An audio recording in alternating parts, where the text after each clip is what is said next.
Praise the lord. మన ప్రభు అయిన యేసు క్రీస్తు నామములో మీ అందరికీ నా హృదయపూర్వకమైన శుభాలు తెలియజేస్తూ ఉన్నాను. అందరూ బాగున్నారు కదా?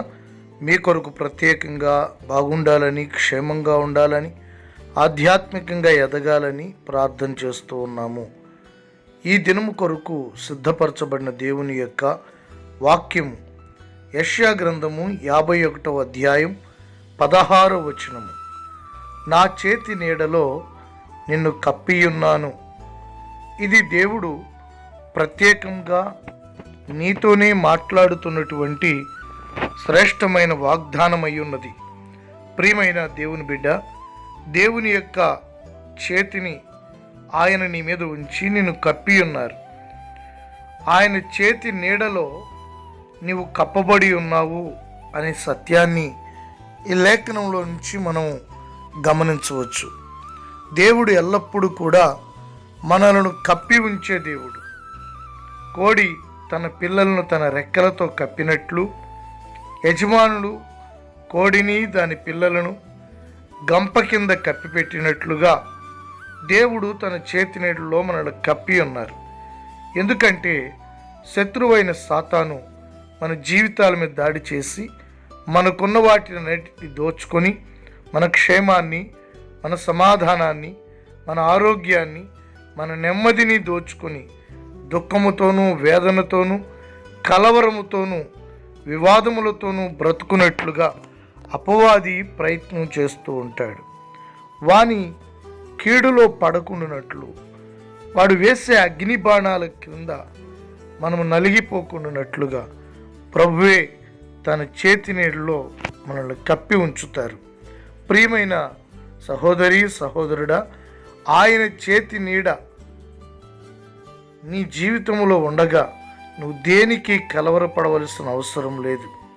నీకు విరోధంగా రూపొందించబడిన ఏ ఆయుధము కూడా వర్ధిల్లదు. ఆయన తన చేతి నీడని నీ మీద నుంచినంత కాలము ఏ దుష్టుని కన్ను, దుష్టుని యొక్క ప్రయత్నాలు, దుష్టుని యొక్క తంత్రములు, మంత్రములు, యంత్రములు ఏవి కూడా నీ జీవితం మీద పని చేయలేవు. ఆయన తన చేతితో నిన్ను కప్పి ఉన్నారు కనుక శత్రువైన సాతాను వేసే ప్రతి అగ్ని బాణము నుండి ప్రభువు నిన్ను తప్పిస్తారు.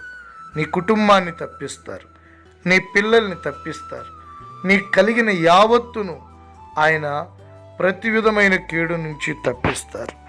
ఆయన చేతి నీడలో నిన్ను కప్పి ఉన్నప్పుడు నా ప్రియ దేవుని బిడ్డ, దేవుని చేతి కిందనే ఉండాలన్న ఒక ఆలోచన, తపన నీ జీవితంలో నువ్వు కలిగి ఉండాలి. దేవుని చేతి నీడలో కప్పబడే ఒక ఆధ్యాత్మికమైన, ఇహపరమైన జీవితము మనకి ఎంతైనా అవసరం. ఆయన చేతి నీడలో ఉండకుండా అనేక మంది ఈ లోకంలో మనుషుల యొక్క చేతుల కిందకి, రాజులు, అధికారుల చేతుల కిందకి, ధనవంతుల చేతుల కిందకి వెళ్ళిపోయి జీవితాలను శాపగ్రస్తంగాను, కన్నీటిమయంగాను, అసమాధానంగాను మార్చుకుంటున్నారు. అందుకే దేవుడు ఈ దినమును నీతో మాట్లాడుతూ ఉన్నాడు. నా చేతి నీడలో నిన్ను కప్పి ఉన్నాను, నా చేతి కిందే నువ్వు నిలిచి ఉండు అని ప్రభువు నిన్ను హెచ్చరిస్తూ ఉండగా, ఈ దినమందు దేవుని చేతికి నిన్ను నువ్వు అప్పగించుకుంటే ఈ లోకంలో జీవించినంత కాలము ఆయన చెయ్యి ఎడతెగకుండా నీకు తోడుగా ఉంచి, ఎదురయ్యే ప్రతి కీడు నుంచి తప్పించి క్షేమాన్ని, సురక్షితమైన జీవితాన్ని, జయ జీవితాన్ని ప్రభువు నీకు అనుగ్రహిస్తారు.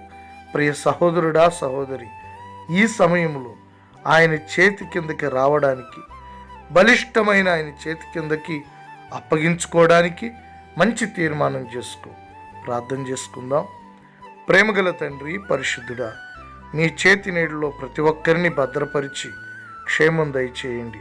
అపవాది యొక్క ప్రతి కీడు నుంచి, శోధన నుంచి తప్పించి ఆత్మీయ జీవితాలను కాపాడండి. ఆరోగ్యాన్ని, కుటుంబాన్ని, పిల్లల్ని భద్రపరచండి. ప్రార్థనా జీవితంలో ఎదిగింప చేయండి. మీ చేతి నీడలో ఉన్న ప్రతి ఆశీర్వాదం, ప్రతి దీవెన, ఆదరణ, కాపుదల నీ బిడ్డలకు అనుగ్రహించి అంతకంతకో ఆశీర్వాదంగా మీ నామానికి మహిమగా నిలబెట్టమని యేసు నామములో అడుగుతున్నాం తండ్రి, ఆమేన్.